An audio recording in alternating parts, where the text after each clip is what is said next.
Welcome back to another episode of অলৌকিকের সন্ধানে, ভয় যেখানে সত্যি হয়। আমি সৌম্য এবং আজকে আবারও চলে এসেছি আপনাদের সঙ্গে একটি অলৌকিক অভিজ্ঞতা শেয়ার করে নেওয়ার জন্য। আজকে আমাদেরকে যিনি তার অলৌকিক অভিজ্ঞতা শেয়ার করেছেন তিনি হলেন বিজন দত্ত। তিনি বর্ধমান জেলার ছোট্ট একটি গ্রাম থেকে আজকের এই চিঠিটি লিখেছেন। আসুন শুনে নি বিজন দত্তের জীবনে ঘটা অলৌকিক অভিজ্ঞতার কথা।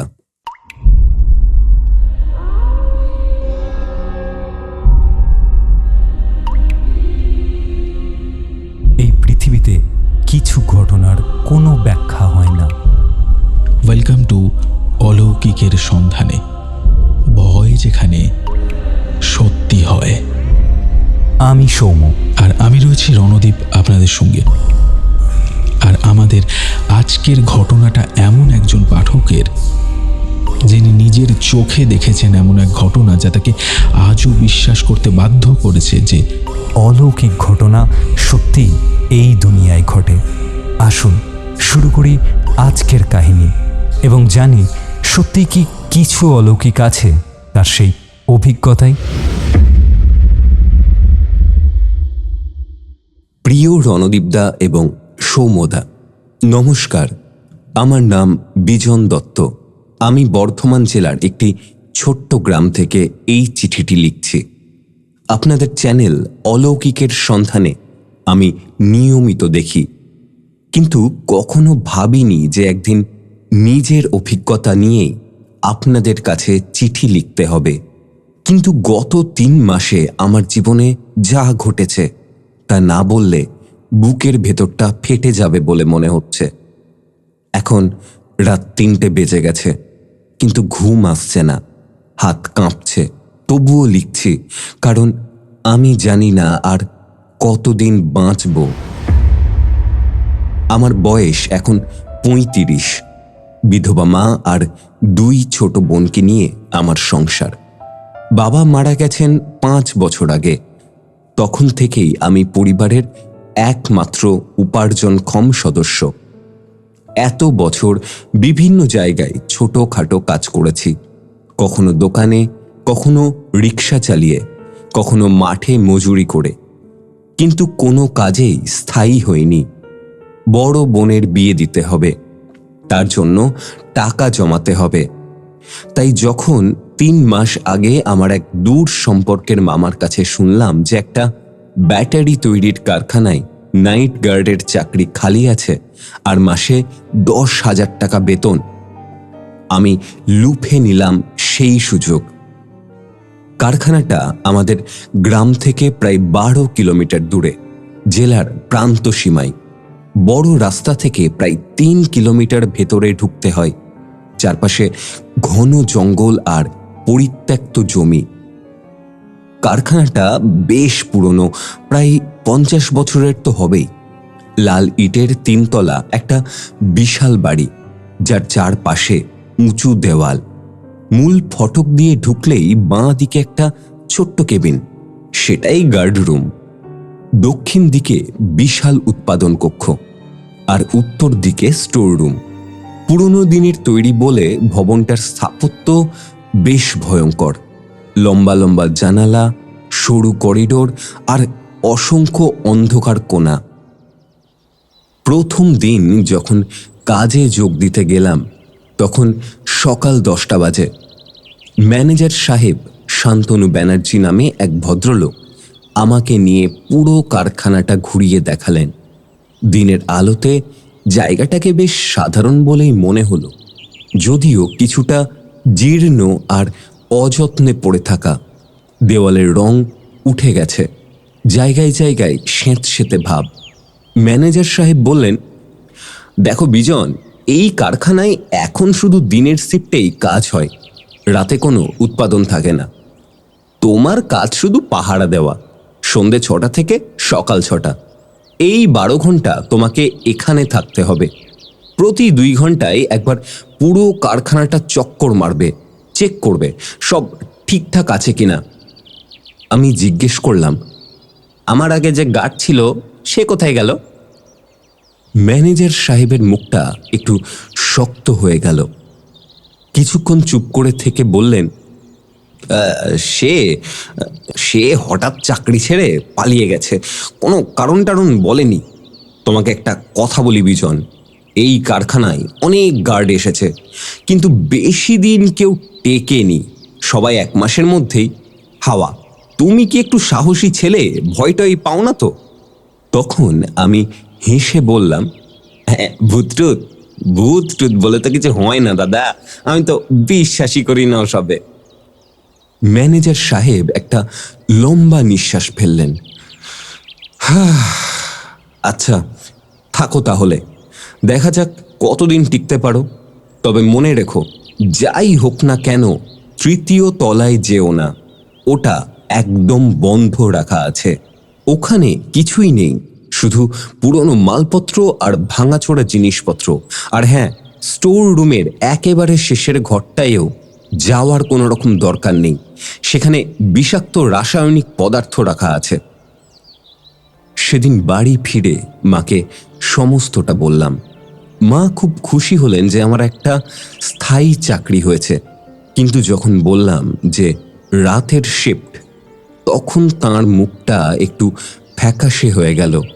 মা বললেন, বাবা সাবধানে থাকিস, রাতে একা এক জায়গায় থাকা ঠিক নয়, আর শুনেছি ওদিকটাই নাকি। কি মা? আমি জিজ্ঞেস করলাম। মা মাথা নাড়লেন, না কিছু না, তুই ঠাকুরের নাম নিয়ে কাজ করিস। মনে আছে, প্রথম রাত ছিল শুক্রবার। সন্ধে 5:30টার মধ্যে আমি কারখানায় পৌঁছালাম।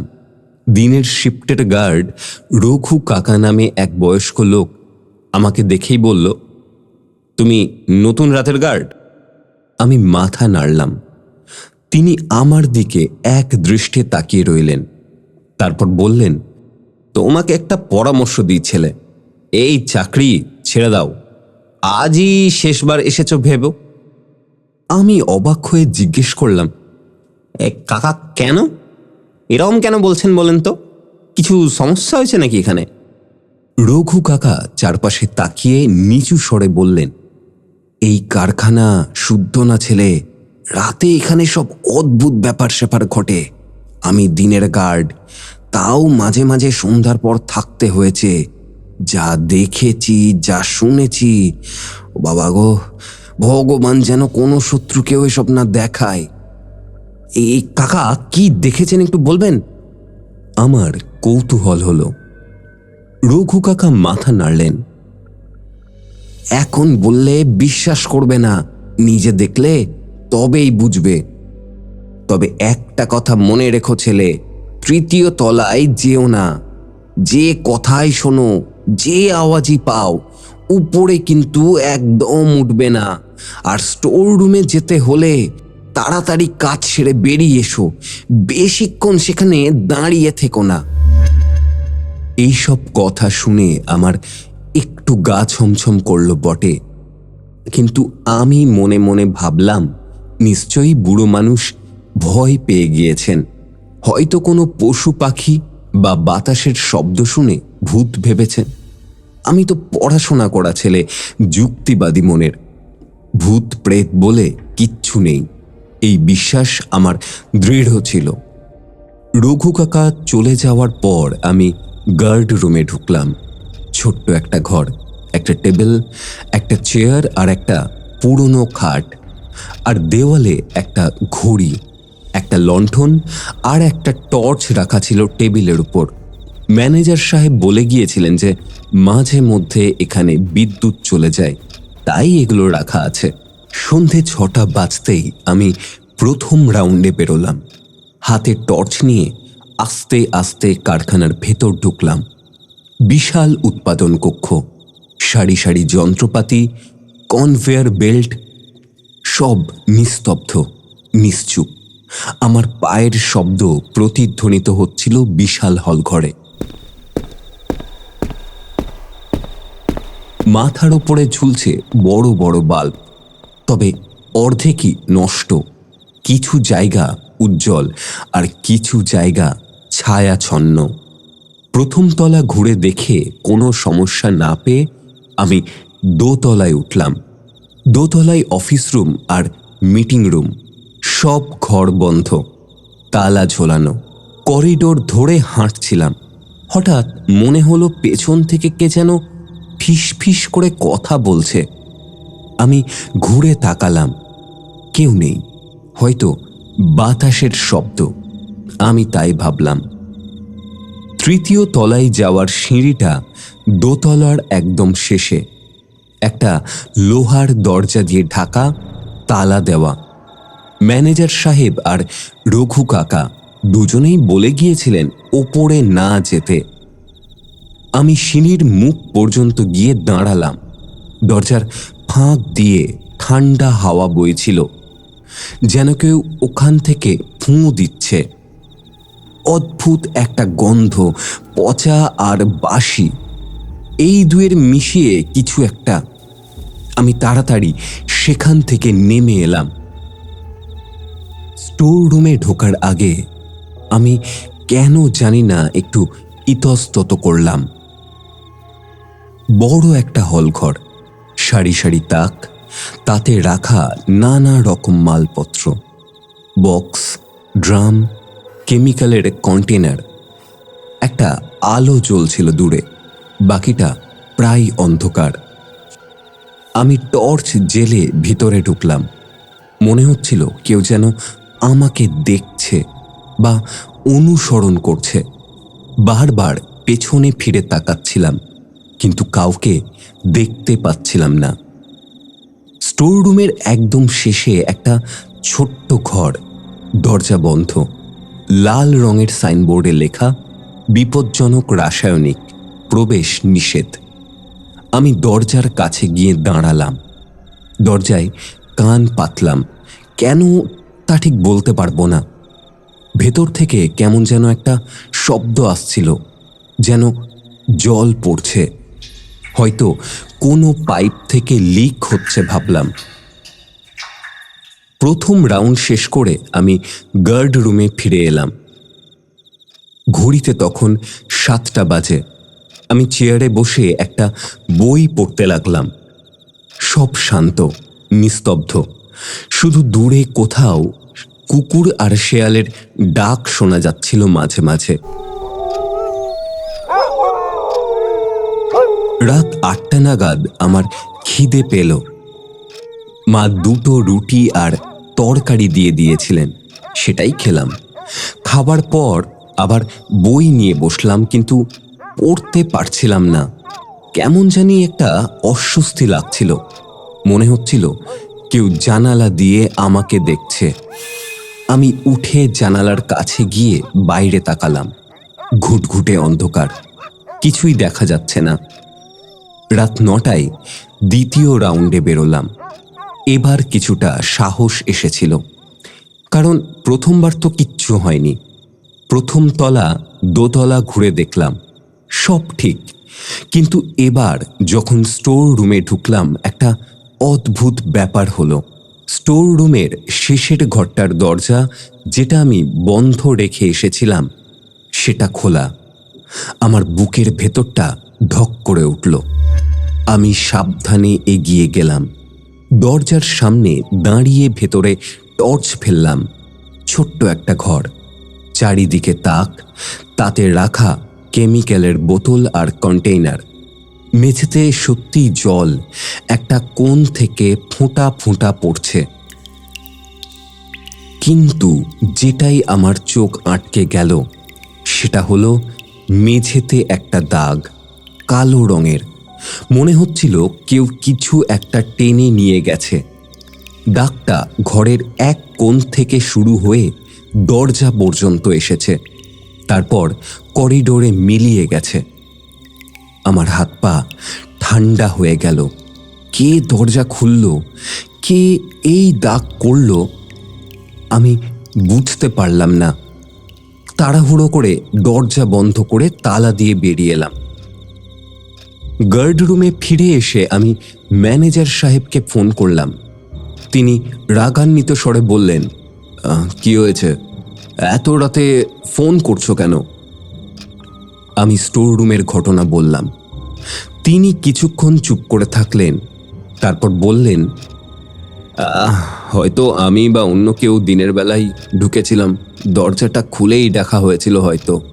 তুমি তালা দিয়ে এসেছো তো, তাহলে আর চিন্তা কিসের, এখন ঘুমিয়ে পড়ো।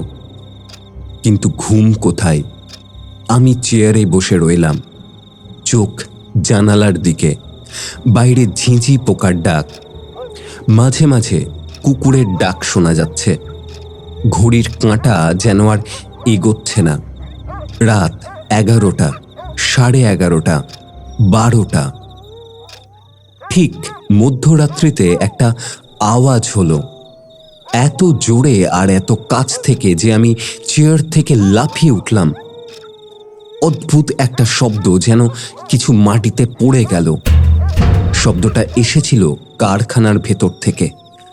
আমি কাঁপা হাতে টর্চ নিলাম। বেরোবো কি বেরোবো না এরকম একটা দ্বিধা হচ্ছিল। কিন্তু এটা তো আমার কাজ, দেখতে তো হবেই কি হয়েছে।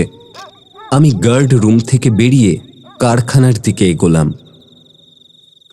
প্রথম তলায় ঢুকেই দেখলাম উৎপাদন কক্ষে একটা বড় ড্রাম উল্টে পড়ে আছে। আমি নিশ্চিত ছিলাম আমার প্রথম রাউন্ডে সেটা সোজাই ছিল। কে কে এটা উল্টে দিল? আমার হৃৎস্পন্দন বেড়ে গেল।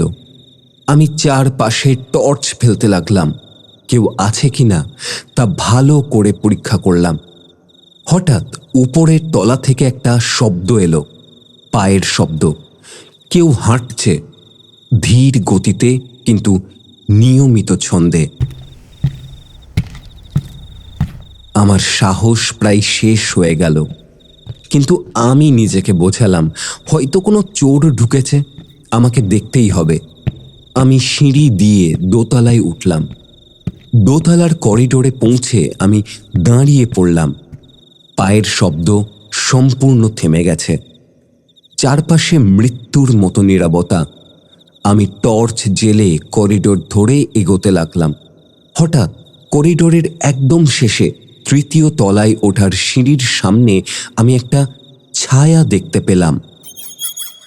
কালো, অস্পষ্ট কিন্তু নিশ্চিতভাবে মানুষের আকৃতির।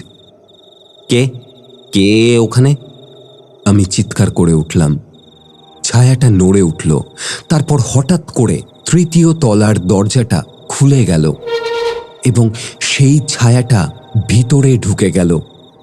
দরজা আপনা থেকেই আবার বন্ধ হয়ে গেল বিশাল এক শব্দে। আমি আর দাঁড়িয়ে থাকতে পারলাম না। ভয়ে আমার পা কাঁপছিল, সারা শরীর ঘামে ভিজে গেছিল। আমি দৌড়ে নিচে নেমে এলাম। গার্ড রুমে ঢুকে দরজা বন্ধ করে দিলাম। বাকি রাতটা আমি সেই চেয়ারে বসে কাটালাম। চোখ বন্ধ করার সাহস হয়নি এক মুহূর্তের জন্যেও। সকাল 6টায় রঘু কাকা এলেন। আমার মুখ দেখেই তিনি সমস্তটা বুঝে গেলেন। দেখেছ? তিনি জিজ্ঞেস করলেন। আমি মাথা নাড়লাম। রাতের ঘটনাটা সবিস্তরে বললাম। দীর্ঘশ্বাস ফেলে রঘু কাকা বললেন, বলেছিলাম না ছেড়ে দিতে, কিন্তু এখন তুমি দেখে ফেলেছ, এবার তো বিশ্বাস করবে। কিন্তু কাকা, ওটা কি ছিল? কে ছিল ওটা? আমি জিজ্ঞেস করলাম। রঘু কাকা চারিপাশে তাকিয়ে নিশ্চিত হলেন কেউ শুনছে কিনা। তারপর নিচু স্বরে বললেন, এই কারখানার একটা ইতিহাস আছে ছেলে। অনেক বছর আগে যখন এই কারখানা নতুন ছিল, তখন এখানে একটা দুর্ঘটনা ঘটেছিল। তৃতীয় তলায় তখন রাসায়নিক পদার্থগুলো সব রাখা হতো। একদিন একটা বিস্ফোরণ হয় এবং সেই বিস্ফোরণে 3 জন শ্রমিক মারা যায়। তাদের লাশ এত পুড়ে গিয়েছিল যে চেনাই যাচ্ছিল না। তারপর থেকেই এই কারখানা ভুতুড়ে হয়ে গেছে। রাতে অদ্ভুত শব্দ শোনা যায়, ছায়া দেখা যায়। মানুষ বলে সেই 3 শ্রমিকের আত্মা এখনো এখানে ঘুরে বেড়ায়। আমি শিউরে উঠলাম। তাহলে এখানে কাজ করেন কিভাবে আপনারা? দিনের বেলা সেরকম কোনো সমস্যা হয় না। রঘু কাকা বললেন, কিন্তু রাতে রাতে এরা বেরিয়ে আসে। তোমার আগে যে গার্ড ছিল নিখিল, সে একদিন এত ভয় পেয়ে গেছিল যে পরদিন আর আসেনি। শুনেছি সে এখন পাগল হয়ে গেছে, কথাবার্তাও বলতে পারে না। সেদিন বাড়ি ফিরে আমি মাকে কিচ্ছু বলিনি, কিন্তু আমার মুখ চোখের অবস্থা দেখে মা সমস্তটাই বুঝে গিয়েছিলেন। তিনি বললেন, বাবা, তোর মুখ দেখে মনে হচ্ছে কিছু তো একটা হয়েছে, বল না কি হয়েছে। আমি টালবাহানা করলাম, কই কিচ্ছু তো না মা, একটু ক্লান্ত আছি আর কি। কিন্তু মা জোর করলেন, আর শেষে আমাকে সব বলতেই হলো। মা শুনে কেঁদে ফেললেন। আমি জানতাম ওই এলাকায় কেউ রাতে যায় না, বলেছিলাম আমি তোকে, তুই তুই এই চাকরি ছেড়ে দে, আমাদের অন্য কোনোভাবে যেভাবে হোক চলবে, আমরা কোনো একটা উপায় ঠিক ঠিক সংসার চালিয়ে নেব, তুই চাকরি ছেড়ে দে। কিন্তু আমি কিভাবে ছাড়ব 10,000 টাকা মাইনে, যা আমাদের সংসার চালানোর জন্য অত্যন্ত জরুরি। আর এখনো তো মাত্র 1 রাত কাজ করেছি। হয়তো আমার ভয় পেয়েই সমস্তটা কল্পনাই দেখেছিলাম, হয়তো সত্যিই কোনো চোর ছিল। আমি সিদ্ধান্ত নিলাম আরও কিছুদিন চেষ্টা করে দেখব। পরের রাতে অর্থাৎ শনিবার আমি একটু বেশি প্রস্তুতি নিয়ে গেলাম। সাথে নিলাম একটা ছোট্ট হনুমানজির মূর্তি, যা মা দিয়েছিলেন। বললেন, এটা তোর বাবার ছিল, এটা সাথে রাখবি, তোর কোনো ভয় থাকবে না রে। সন্ধেই কারখানায় পৌঁছে রঘু কাকাকে জিজ্ঞেস করলাম, কাকা, আজ কিছু অস্বাভাবিক ছিল নাকি? তিনি মাথা নাড়লেন, না রে ছেলে, দিনের বেলা সব ঠিক থাকে, তবে আজ একটা কথা বলি, আজ শনিবার, অমাবস্যা, এই রাতে ভূত প্রেতের প্রভাব কিন্তু বেশি থাকে, সাবধানে থেকো বাবা। আমি হাসার চেষ্টা করলাম, কিন্তু ভয়টা দূর হলো না। সন্ধে 6টায় রঘু কাকা চলে গেলেন, আর আমি আবার একা হয়ে গেলাম। প্রথম 2 ঘন্টা ঠিকই কাটল। রাত 8টার রাউন্ডেও কোনো সমস্যা হয়নি, কিন্তু রাত 9:30টায় যখন আমি গার্ড রুমে বসে চা খাচ্ছিলাম, হঠাৎ সব বাতি নিভে গেল। আমি তাড়াহুড়ো করে লণ্ঠন জ্বালালাম। ম্যানেজার সাহেব বলেছিলেন যে মাঝে মাঝে এরকম হয়, হয়তো কিছুক্ষণ পরেই আবার সমস্তটা ফিরে আসবে। কিন্তু 10 মিনিট, 15 মিনিট কেটে গেল, আলো এলো না। লণ্ঠনের আলোয় বসেছিলাম। হঠাৎ বাইরে থেকে একটা শব্দ এলো, যেন কেউ গুনগুন করে গান করছে। আমি কান খাড়া করলাম। হ্যাঁ, নিশ্চিত কেউ তো গাইছেই। কণ্ঠস্বরটা মহিলার, কিন্তু এত বিকৃত, এত কর্কশ যে শুনলে গা শিউড়ে ওঠে। গানের কথাগুলো তো কিছু বোঝা যাচ্ছে না, সুরটা অত্যন্ত বিষাদময়, কান্নার মতো। আমি দরজা খুলে বাইরে তাকালাম, টর্চ ফেললাম চারপাশে, কিচ্ছু দেখা যাচ্ছে না। কিন্তু গান থামল না। মনে হচ্ছিল আওয়াজটা আসছে কারখানার ভেতর থেকে। আমার কর্তব্য, দেখা উচিত। আমি লণ্ঠন আর টর্চ নিয়ে কারখানার দিকে এগোলাম। প্রথম তলায় ঢুকতেই গান থেমে গেল। চারপাশে এমন নীরবতা যে আমার নিজের শ্বাসের শব্দ শুনতে পাচ্ছিলাম। আমি সাবধানে এগোতে গেলাম। হঠাৎ সামনে যন্ত্রপাতিগুলোর পেছনে একটা আলো দেখলাম, নীলাভ আলো, মৃদু কিন্তু স্পষ্ট। আমি কাছে গেলাম। আলোটা নড়ছিল, যেন ভাসছে। যতই কাছে যাচ্ছিলাম ততই সেটা দূরে সরে যাচ্ছিল। আমি তাড়া করতে লাগলাম। আলোটা স্টোর রুমের দিকে চলে গেল। স্টোর রুমে ঢুকে দেখি আলোটা সেই শেষের ঘরের দরজার সামনে থেমে আছে। আমি কাছে গিয়ে দাঁড়ালাম। হঠাৎ আলোটা নিভে গেল। সেই সাথে সাথেই দরজা নিজে থেকেই খুলে গেল। ভেতর থেকে এক তীব্র দুর্গন্ধ পেরিয়ে এলো, পচা মাংসের গন্ধ, রক্তের গন্ধ, কিছু একটা বিকট গন্ধ। আমার মাথা ঘুরে যাওয়ার মতো অবস্থা। আমি টর্চ জেলে সেই আলো ভেতরে ফেললাম। যা দেখলাম তা দেখার পর আমার চিৎকার বেরিয়ে এলো। ঘরের মেঝেতে রক্তের দাগ, তাজা রক্ত, এখনো শুকোয়নি, আর দেওয়ালে রক্ত দিয়ে লেখা, বেরিয়ে যাও। আমি পেছন ফিরতে গেলাম, কিন্তু দরজা বন্ধ হয়ে গেল। জোরে শব্দ করে আমি দরজা ধাক্কা দিলাম, কিন্তু খুলছে না। তালা লাগেনি, কিন্তু যেন কেউ বাইরে থেকে ধরে রেখেছে দরজাটাকে। আমি চিৎকার করতে লাগলাম, কে আছো বাইরে? আরে দরজাটা খোলো, আমাকে বেরোতে দাও। হঠাৎ ভেতর থেকে একটা আওয়াজ এলো, ফিস ফিস করে। অনেকগুলো কণ্ঠস্বর একসাথে, কিন্তু স্পষ্ট শোনা যাচ্ছে না কি বলছে। আমি চারপাশে টর্চ ফেললাম, কিন্তু কাউকে দেখতে পাচ্ছিলাম না। হঠাৎ একটা ঠান্ডা হাত আমার কাঁধে পড়ল। আমি চিৎকার করে লাফিয়ে উঠলাম, ঘুরে দাঁড়ালাম, কিন্তু কেউ নেই। শুধু ঠান্ডা হাওয়া বইছে, আমার সারা শরীরে কাঁটা দিয়ে উঠছিল।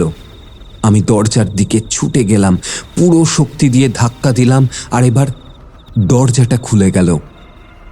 আমি দৌড়ে বেরিয়ে এলাম, স্টোর রুম থেকে, কারখানা থেকে, সোজা গার্ড রুমে।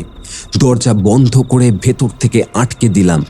আমার হাত পা কাঁপছিল, শ্বাস নিতে যথেষ্ট কষ্ট হচ্ছিল। আমি চেয়ারে বসে পড়লাম, মাথা হাতে নিয়ে। কিছুক্ষণ পর, হয়তো 10-15 মিনিট পর, বিদ্যুৎ আবার ফিরে এলো। উজ্জ্বল আলোয় চারপাশটা স্বাভাবিক লাগছিল, কিন্তু আমার ভয় কিছুতেই কমল না। বাকি রাতটা আমি গার্ড রুম থেকে বেরোইনি। যাই হোক না কেন, আমি বাইরে যাব না। সকাল হলে ম্যানেজার সাহেবকে সব বলবো। কিন্তু সকাল হওয়ার আগেই আরও একটা ঘটনা ঘটল। রাত 4:30 নাগাদ আমি চেয়ারে বসে তন্দ্রাচ্ছন্ন হয়ে পড়েছিলাম। হঠাৎ একটা শব্দে জেগে উঠলাম। জানলায় ঠক ঠক করে কে যেন আঘাত করছে। আমি জানলার দিকে তাকালাম। বাইরে অন্ধকার, কিচ্ছু দেখা যাচ্ছে না, কিন্তু আঘাত থামছে না। আমি সাহস করে জানালার কাছে গেলাম, কাঁচে মুখ লাগিয়ে বাইরে তাকালাম। একটা মুখ, সাদা, ফ্যাকাশে, চোখ দুটো ঢোলা, মুখ হাঁ করা, আর সেই মুখ জানালার কাঁচের ঠিক অপর পারে, আমার মুখের সামনে। আমি চিৎকার করে পিছনে সরে এলাম, জানলার পর্দা টেনে দিলাম, কিন্তু আঘাত থামছে না। আরও জোরে, আরও দ্রুত, যেন জানালা ভেঙে ঢুকতে চাইছে। আমি গার্ড রুমের এক কোণে দাঁড়িয়ে রইলাম, হাতে হনুমানজির মূর্তি চেপে ধরে ঠোঁটে হনুমান চালিসা পড়তে লাগলাম। না জানি কতক্ষণ পর আঘাত থামল, আর পরের মুহূর্তেই মোরগ ডাকল। ভোর হয়ে এসেছে। সকাল 6টায় রঘু কাকা এলেন। আমার অবস্থা দেখে পুরো চমকে গেলেন। আমার চুল এলোমেলো, চোখ লাল, পুরো শরীর ঘামে ভিজে। তিনি জিজ্ঞেস করলেন, কি হয়েছে? আমি রাতের সমস্ত ঘটনা বললাম। তিনি শুনে মাথা নাড়লেন। বলেছিলাম না, এই কারখানা ছেড়ে চলে যাও। তোমার জীবন বেশি দামি নাকি ওই 10,000 টাকা? আমি সিদ্ধান্ত নিয়ে ফেললাম, আমি এই চাকরি ছাড়ব, কিন্তু তার আগে ম্যানেজার সাহেবকে সব বলতে হবে। সকালে ম্যানেজার সাহেবের অফিসে গেলাম। তিনি শুনলেন, তারপর একটু ভেবে বললেন, দেখো বিজন, আমি জানি এই কারখানায় কিছু কিছু অস্বাভাবিক ঘটনা ঘটে, কিন্তু তুমি কি জানো, এই কারখানা না চললে 50টা পরিবারের রোজগার বন্ধ হয়ে যাবে। আমরা দিনের শিফট চালাচ্ছি, কিন্তু রাতে পাহারাদার না থাকলে চোর ডাকাত আসবে, মালপত্র সব চুরি যাবে। তুমি যদি যাও তাহলে আমি আর কাউকে পাবো না এই কাজে। সবাই ভয় পায়। আমি বললাম, কিন্তু স্যার, আমি তো আর পারছি না, আমার জীবন যে বিপন্ন হয়ে যাচ্ছে। ম্যানেজার সাহেব একটু চিন্তা করলেন, তারপর বললেন, আচ্ছা, আমি তোমাকে একটা প্রস্তাব দিচ্ছি। তুমি আরও 1 সপ্তাহ চেষ্টা করো, যদি না পারো তাহলে ছেড়ে দাও, আর আমি তোমার বেতন বাড়িয়ে 15,000 করে দেব, কেমন? 15,000 টাকা! এত টাকা আমি জীবনে পাইনি। আমার লোভ হলো। আমি ভাবলাম হয়তো আমি একটু বেশি ভয় পেয়ে গিয়েছি, হয়তো কল্পনায় দেখেছি, হয়তো চোর ছিল বা কোনো পশু। আমি আবার রাজি হয়ে গেলাম। পরের কয়েকটা রাত কেটে গেল তুলনামূলকভাবে অনেক বেশি শান্তিতে। ছোটখাটো কিছু ঘটনা ঘটল, দরজা নিজে থেকে খোলা বা বন্ধ হওয়া, অস্পষ্ট আওয়াজ, ছায়া দেখা, এইসব। কিন্তু বেশ কিছুদিন পর এক রাতে যা হলো তা আমার জীবনের সবচেয়ে ভয়ঙ্কর অভিজ্ঞতা। সেদিন সন্ধ্যায় কারখানায় যাওয়ার আগে মা আমাকে একটা তাবিজ দিলেন, বললেন, এটা পড়ে নিবি, এক সাধু বাবা দিয়ে গেছেন, এতে কোনো ভূত প্রেত কাছে আসতে পারবে না। আমি তাবিজটা গলায় পড়লাম। আশ্চর্যের বিষয়, পড়া মাত্র একটা শান্তি অনুভব করলাম। মনে হলো একটা সুরক্ষা কবচ পড়েছি। রাতে কারখানায় পৌঁছে প্রথম কয়েক ঘন্টা ঠিকই কাটল। রাত 10টা পর্যন্ত কোনো রকম সমস্যা হলো না, কিন্তু 10টা বাজতেই আমার গলার তাবিজটা হঠাৎ গরম হয়ে উঠল। এত গরম যে আমার ত্বক পুড়ে যাওয়ার মতো লাগলো। আমি খুলে ফেলার চেষ্টা করলাম, কিন্তু সুতোটা ছিঁড়ল না। ঠিক সেই মুহূর্তেই আবারও সব আলো নিভে গেল। আমি টর্চ নিয়ে বাইরে তাকালাম। কারখানার ভেতর থেকে একটা অদ্ভুত আলো বেরিয়ে আসছে, লাল, জ্বলন্ত, যেন আগুন। আমি জানতাম আমার যাওয়া উচিত নয়, কিন্তু যদি সত্যি আগুন লেগে থাকে। আমি টর্চ নিয়ে কারখানার দিকে এগোলাম।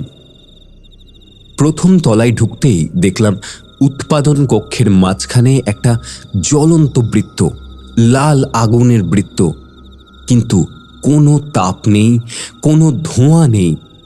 আর সেই বৃত্তের মাঝখানে দাঁড়িয়ে আছে 3টে মূর্তি। আমার হৃদস্পন্দন থেমে যাওয়ার মতো অবস্থা। 3টি মানুষের আকৃতি, কিন্তু কালো, পোড়া আর বিকৃত। তাদের চামড়া ঝুলে পড়ছে, চোখ নেই, শুধু খালি কোটর। তারা আমার দিকে তাকিয়ে আছে। আমি পিছন ফিরে দৌড়াতে গেলাম, কিন্তু পারলাম না। আমার পা যেন মেঝেতে আটকে গেছে। আমি নড়তে পারছিলাম না। 3টি মূর্তি ধীরে ধীরে আমার দিকে এগিয়ে আসতে লাগলো। তারা হাঁটছে না, ভাসছে, আর তাদের মুখ থেকে একটা শব্দ বেরিয়ে আসছে, কান্নার মতো, চিৎকারের মতো, যন্ত্রণার আর্তনাদ। আমি চিৎকার করতে চাইলাম, কিন্তু আমার গলা দিয়ে কোনো শব্দ বেরোলো না। আমি হাত পা ছোড়াছুড়ি করছিলাম, কিন্তু নড়তে পারছিলাম না। তারা আরও কাছে এলো, আরও কাছে। হঠাৎ আমার গলার তাবিজটা উজ্জ্বল হয়ে উঠল, সাদা আলো, এত তীব্র যে আমি চোখ খুলে রাখতে পারলাম না। 3টে মূর্তি চিৎকার করে উঠল, এমন ভয়ঙ্কর চিৎকার যে আমার কান ফেটে যাওয়ার মতো লাগলো। তারপর হঠাৎ সব শেষ। আলো নিভে গেল, মূর্তিগুলো অদৃশ্য হয়ে গেল, আর আমি মেঝেতে লুটিয়ে পড়লাম। কতক্ষণ অজ্ঞান ছিলাম আমি জানি না। জ্ঞান ফিরে দেখি আমি গার্ড রুমের মেঝেতে শুয়ে আছি। কিভাবে এলাম মনে নেই। বাইরে ভোরের আলো ফুটেছে, ঘড়িতে 5টা বাজে। আমি কোনো মতে উঠে বসলাম। সারা শরীর ব্যথা করছে, মাথা ঘুরছে। গলার তাবিজটা দেখি কালো হয়ে গেছে, যেন ঝলসে গেছে। সেদিন সকালে রঘু কাকা এসে আমাকে দেখে ভয় পেয়ে গেলেন। আমার মুখ ফ্যাকাশে, চোখ লাল এবং বিস্ফোরিত, পুরো শরীর কাঁপছে। তিনি জিজ্ঞেস করলেন, কি হয়েছে বিজন, তুমি কি? আমি মাথা নাড়লাম। দেখেছি, ওই ওই তিনজনকেই দেখেছি। রঘু কাকা আমার হাত ধরলেন। এবার যাও, এই চাকরি ছেড়ে দাও, তোমার জীবন বাঁচাও। কিন্তু আমি যাইনি। হয়তো পাগল হয়ে গিয়েছিলাম, বা হয়তো আমার ভেতর একটা জেদ জন্মে গেছিল। আমি জানতে চাইলাম কেন এরা এখানে আছে, কি চায় এরা। আমি ঠিক করলাম আরও একবার চেষ্টা করব, কিন্তু এইবার আমি প্রস্তুত থাকব। সেদিন দিনের বেলা আমি একজন ওঝা ডাকলাম। আমাদের গ্রামের রাম ঠাকুর নামে এক বয়স্ক লোক, যিনি ভূত প্রেত তাড়ানোর জন্য বিখ্যাত। তাঁকে সমস্তটা বললাম। রাম ঠাকুর শুনে বললেন, হ্যাঁ, আমি শুনেছি ওই কারখানার কথা। অনেক বছর আগে ওখানে 3 জন শ্রমিক মারা গিয়েছিল। তারা অত্যন্ত কষ্টকর মৃত্যু পেয়েছিল আগুনে পুড়ে। তাদের আত্মা শান্তি পায়নি। তারা এখনো এখানে আটকে আছে, তাদের যন্ত্রণার মধ্যে। আমি জিজ্ঞেস করলাম, তাহলে কি করতে হবে? কিভাবে তাদের শান্তি দেওয়া যাবে? রাম ঠাকুর বললেন, তোমাকে জানতে হবে তারা কি চায়। হয়তো তাদের কোনো অপূর্ণ কামনা আছে, হয়তো তারা কিছু বলতে চায়। তুমি তাদের সাথে কথা বলার চেষ্টা করো। কথা বলবো কিভাবে? আমি অবাক হয়ে জিজ্ঞেস করলাম। রাম ঠাকুর আমাকে কিছু মন্ত্র শেখালেন, কিছু নিয়ম বললেন, মধ্যরাত্রিতে তুমি যে জায়গায় তাদের দেখেছিলে সেখানে যেও, একা যেও, ভয় পেও না। তাদের সাথে শ্রদ্ধার সাথে কথা বলো, জিজ্ঞেস করো তারা কি চায়। যদি তাদের কোনো বার্তা থাকে তারা বলবে। সেদিন রাতে আমি আবার কারখানায় গেলাম। এবার আমার সাথে ছিল রাম ঠাকুরের দেওয়া কিছু পবিত্র জিনিস, ধূপ, ফুল, একটা ছোট্ট ঘণ্টা, আর আমার পকেটে একটা ডায়েরি আর কলম, যা ঘটবে তা লিখে রাখার জন্য। রাত 11টা পর্যন্ত সব শান্ত ছিল। তারপর আমি প্রস্তুতি নিতে লাগলাম। মধ্যরাত্রির ঠিক আগে আমি উৎপাদন কক্ষে গেলাম, যেখানে সেই জ্বলন্ত বৃত্ত দেখেছিলাম। মেঝেতে সেই ধূপ ফুল রাখলাম। তারপর মন্ত্র পড়তে লাগলাম, যা রাম ঠাকুর শিখিয়ে দিয়েছিলেন। ঠিক ঘড়িতে তখন 12টা বাজতেই হঠাৎ চারপাশের তাপমাত্রা একদম কমে গেল। এত ঠান্ডা হয়ে গেল যে আমার শ্বাস বাষ্প হয়ে বেরিয়ে আসছিল। তারপর সেই লাল বৃত্ত আবার দেখা দিল, আর তার মাঝে 3টে মূর্তি। এবার আমি ভয় পেলাম না। রাম ঠাকুর বলেছিলেন, ভয় পেলে তারা আরও শক্তিশালী হয়ে ওঠে। আমি দৃঢ় কণ্ঠে বললাম, আমি তোমাদের কোনো ক্ষতি করতে আসিনি। আমি শুধু জানতে চাই যে তোমরা কি চাও, কেন তোমরা এখানে আটকে আছো। প্রথমে কোনো সাড়া পেলাম না। তারপর 3টি মূর্তির একটি এগিয়ে এলো।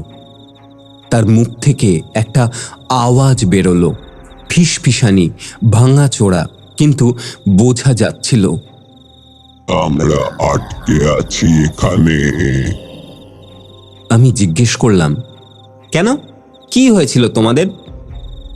মূর্তিটা বলল, আগুন, বিস্ফোরণ, আমরা পুড়ে মরেছিলাম, কিন্তু সেটা দুর্ঘটনা ছিল না।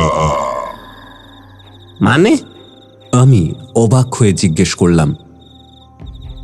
দ্বিতীয় মূর্তিটা এবার বলল, হত্যা, হত্যা, আমাদের হত্যা করা হয়েছিল ইচ্ছাকৃতভাবে।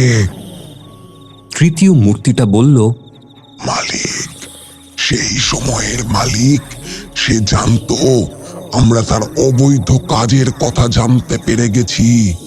সে আমাদের নিঃশব্দ করতে চেয়েছিল। সে তৃতীয় তলায় বোমা পেতেছিল।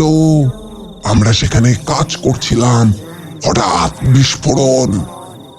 আমার মাথা ঘুরছিল। তাহলে এটা দুর্ঘটনা ছিল না, এটা ছিল পরিকল্পিত হত্যা। প্রথম মূর্তিটা বলল, আর সেই মালিক পার পেয়ে গিয়েছিল। কেউ জানতো না সত্য। আমরা ন্যায় পাইনি, তাই আমরা এখানে আটকে আছি। আমরা চাই সত্য প্রকাশিত হোক। দ্বিতীয় মূর্তিটা বলল, তৃতীয় তলায় একটা বাক্স আছে, লুকিয়ে রাখা। সেখানে প্রমাণ আছে, ডকুমেন্ট, ছবি, সব কিছু। তুমি সেগুলো বার করো, সত্য প্রকাশ করো। তৃতীয় মূর্তিটা বলল, শুধু তাহলেই আমরা শান্তি পাব, আমাদের আত্মা মুক্তি পাবে। আমি জিজ্ঞেস করলাম, সেই মালিক কে ছিল? প্রথম মূর্তিটা একটা নাম বলল, যশোধর সেন। আমি সেই নামটা ডায়েরিতে লিখে নিলাম। তারপর তিনটে মূর্তি আস্তে আস্তে অদৃশ্য হয়ে গেল। লাল বৃত্ত নিভে গেল। চারপাশে আবার সমস্ত কিছু স্বাভাবিক হয়ে গেল। পরদিন সকালে আমি ম্যানেজার সাহেবকে সব বললাম। প্রথমে তিনি কিছুতেই বিশ্বাস করলেন না। বললেন, আমি হয়তো হ্যালুসিনেশনে দেখেছি। কিন্তু যখন আমি যশোধর সেনের নাম বললাম, তখন তিনি চমকে উঠলেন। যশোধর সেন? সে তো ছিল এই কারখানার প্রথম মালিক, 50 বছর আগে। সে মারা গেছে, সেটাও বছরখানেক হয়ে গেল। তুমি এই নাম কোথায় পেলে? আমি বললাম, আরে সেই 3 আত্মা বলেছে। তারা বলেছে তৃতীয় তলায় প্রমাণ আছে, আমাকে ওখানে যেতে হবে। ম্যানেজার সাহেব দ্বিধা করলেন। তৃতীয় তলা বহু বছর ধরে বন্ধ। সেখানে যাওয়া বিপজ্জনক। মেঝে হয়তো নড়বড়ে, দেওয়াল ভেঙে পড়তে পারে। আমি জোর করলাম, আমাকে যেতেই হবে, এটা আমার কর্তব্য। সেই 3 আত্মা আমার উপর বিশ্বাস করেছে। শেষ পর্যন্ত আমার জড়াজড়িতে ম্যানেজার সাহেব রাজি হলেন। সেদিন বিকেলে দিনের আলোতে আমরা দুজনে মিলে তৃতীয় তলায় গেলাম। তালা ভেঙে দরজা খুলতেই একটা বাসি পচা গন্ধ বেরিয়ে এলো। ভেতরটা অন্ধকার, ধুলোয় ভরা। আমরা টর্চ জেলে ভেতরে ঢুকলাম। বড় একটা হলঘর, চারিদিকে ভাঙা চোরা জিনিসপত্র। একপাশের দেওয়াল কালো হয়ে আছে, বিস্ফোরণের চিহ্ন। আমরা সাবধানে এগিয়ে গেলাম। সেই আত্মারা বলেছিল একটা বাক্স আছে। আমরা খুঁজতে লাগলাম। প্রায় 1 ঘন্টা খোঁজার পর হলঘরের এক কোণে একটা পুরনো আলমারির পেছনে আমরা একটা লোহার বাক্স পেলাম। তালা লাগানো, কিন্তু মরচে পড়ে নড়বড়ে। তালা ভেঙে আমরা বাক্সটা খুললাম। ভেতরে একটা ফাইল, কিছু ফটোগ্রাফ আর কিছু ডকুমেন্ট। আমরা সেগুলো দেখতে লাগলাম। ফাইলে ছিল গোপনীয় কিছু চিঠিপত্র, হিসেব নিকেশ, যা প্রমাণ করছিল যে যশোধর সেন অবৈধভাবে বিষাক্ত রাসায়নিক পদার্থ তৈরি করত এবং তা কালো বাজারে বিক্রি করত। সেই 3 শ্রমিক, তাদের নাম ছিল নরেন দাস, সুধীর মুখার্জি এবং গোপাল বিশ্বাস। তারা এই অবৈধ কাজ জানতে পেরেছিল এবং পুলিশে রিপোর্ট করতে চেয়েছিল। ফটোগ্রাফে দেখা যাচ্ছিল তৃতীয় তলার ঘরটা বিস্ফোরণের আগে, আর একটা ছবিতে যশোধর সেন নিজে একজন মানুষের সাথে কথা বলছেন। আমার ম্যানেজার সাহেব বললেন ইনি একজন ইলেকট্রিশিয়ান ছিলেন, সেই ইলেকট্রিশিয়ান যিনি বোমা পেতেছিলেন।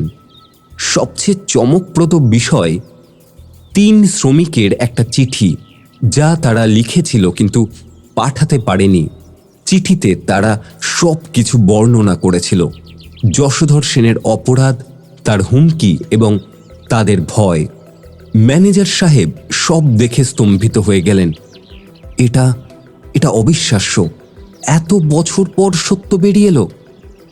আমি বললাম, স্যার, আমাদের এটা পুলিশে দিতে হবে এবং মিডিয়াতে, যাতে সবাই জানতে পারে। সেদিন রাতে, অর্থাৎ মঙ্গলবার রাতে, আমি আবার কারখানায় গেলাম। আমি জানতাম এটা আমার শেষ রাত হবে, কারণ পরদিন আমরা সব প্রমাণ পুলিশে দিয়ে দেব, আর তারপর যা হওয়ার তা হবে। রাত 10টা নাগাদ আমি উৎপাদন কক্ষে গেলাম। আমার হাতে সেই ফাইল, সেই প্রমাণ। আমি মেঝেতে বসলাম, প্রতীক্ষা করতে লাগলাম। মাঝরাত্রিতে তারা আবার দেখা দিল, কিন্তু এবার ভিন্ন। সেই লাল বৃত্ত নেই, সেই ভয়ঙ্কর চেহারা নেই। 3টি স্বচ্ছ শান্ত মূর্তি, তাদের মুখে হাসি। নরেন দাস বললেন, ধন্যবাদ, তুমি আমাদের সাহায্য করেছ। সুধীর মুখার্জি বললেন, এত বছর পর আমরা ন্যায় পেলাম, সত্য প্রকাশিত হলো। গোপাল বিশ্বাস বললেন, এবার আমরা যেতে পারবো শান্তিতে। আমার চোখে জল এসে গেল। আমি বললাম, আমি দুঃখিত যে তোমরা এতদিন কষ্ট পেয়েছ, কিন্তু এবার তো তোমরা মুক্ত। তারা 3 জন একসাথে বলল, তুমি সাহসী, তুমি ভালো মানুষ, তোমার জীবন সুখের হোক। তারপর তারা আস্তে আস্তে উপরের দিকে ভেসে উঠতে লাগলো। একটা উজ্জ্বল সাদা আলো এসে তাদের ঘিরে ফেলল, আর সেই আলোর মধ্যেই মিলিয়ে গেল। আর সেই মুহূর্তে আমি অনুভব করলাম একটা শান্তি, একটা হালকা ভাব, একটা ভারী বোঝা নেমে গেল এই কারখানা থেকে। চারপাশ উজ্জ্বল হয়ে উঠল, উষ্ণ হয়ে উঠল। সেই ঠান্ডা, সেই ভারী অনুভূতি সব হারিয়ে গেল। রণদীপদা, সৌমদা, এই হলো আমার অভিজ্ঞতা। পরদিন আমরা পুলিশে সব প্রমাণ দিয়েছিলাম। তারা তদন্ত শুরু করেছে। যশোধর সেন মারা গেলেও তার পরিবার এখনো আছে এবং তাদের বিরুদ্ধে আইনি ব্যবস্থা নেওয়া হবে। স্থানীয় পত্রিকায় খবর এসেছে, মিডিয়া কভারেজ হয়েছে। আর সবচেয়ে আশ্চর্যের বিষয়, সেই রাতের পর থেকে কারখানায় আর কোনো অস্বাভাবিক ঘটনা ঘটেনি। সব শান্ত, স্বাভাবিক। এবং সেই 3 আত্মা শান্তি পেয়েছে, মুক্তি পেয়েছে। আমি এখনো সেই কারখানায় নাইট গার্ড হিসাবে কাজ করছি, কিন্তু এখন আর ভয় লাগে না। বরং আমার মনে হয় আমি একটা মহৎ কাজ করেছি। জানি না মহৎ কিনা, কিন্তু 3টি অতৃপ্ত আত্মাকে শান্তি দিতে পেরেছি। 3টে নিরপরাধ মানুষের হত্যার সত্য বের করে আনতে পেরেছি। ধন্যবাদ আপনাদের এই চিঠি পড়ার জন্য। আশা করি আপনারা এই চিঠি পড়বেন এবং এই অভিজ্ঞতা অন্যদের সাহায্য করবে তাদের বোঝাতে যে অলৌকিক জগৎ বাস্তব এবং কখনো কখনো তাঁদেরও আমাদের সাহায্যের প্রয়োজন হয়। আপনাদের বিজন দত্ত, বর্ধমান।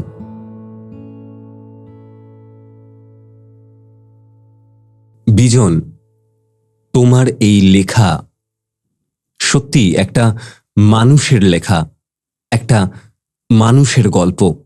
অলৌকিক ঘটনা তো আছেই, এবং সেটার জন্যই হয়তো আমরা এটা পড়ছি। তুমি ভালো থেকো বিজন, সুস্থ থেকো। আশা করি এখন সবকিছু নির্বিঘ্নেই আছে এবং তুমি এখন রোজগারও ঠিকঠাক করতে পারছো। শুনতে থাকো আমাদের এই চ্যানেল অলৌকিকের সন্ধানে। আর এতক্ষণ যারা বিজন দত্তের এই অলৌকিক ঘটনা শুনলেন, তারা নিচে কমেন্ট করে জানান আপনাদের কেমন লাগলো।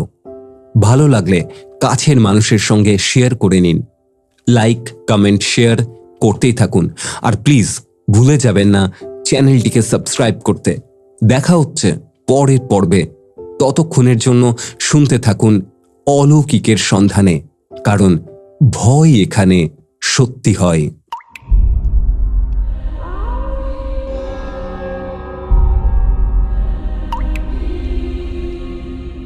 এইভাবেই শেষ হলো আজকের সত্যিকারের অলৌকিক অভিজ্ঞতা। আপনার জীবনেও যদি ঘটে থাকে এমন কোনো রহস্যময় ঘটনা, তাহলে এখনই লিখে পাঠান আমাদের হোয়াটসঅ্যাপ নাম্বারে। নাম্বারটা হলো 9474422000। আরেকবার বলে দিই, 9474422000। শুধুমাত্র বাংলা ফন্টে টাইপ করেই পাঠাবেন।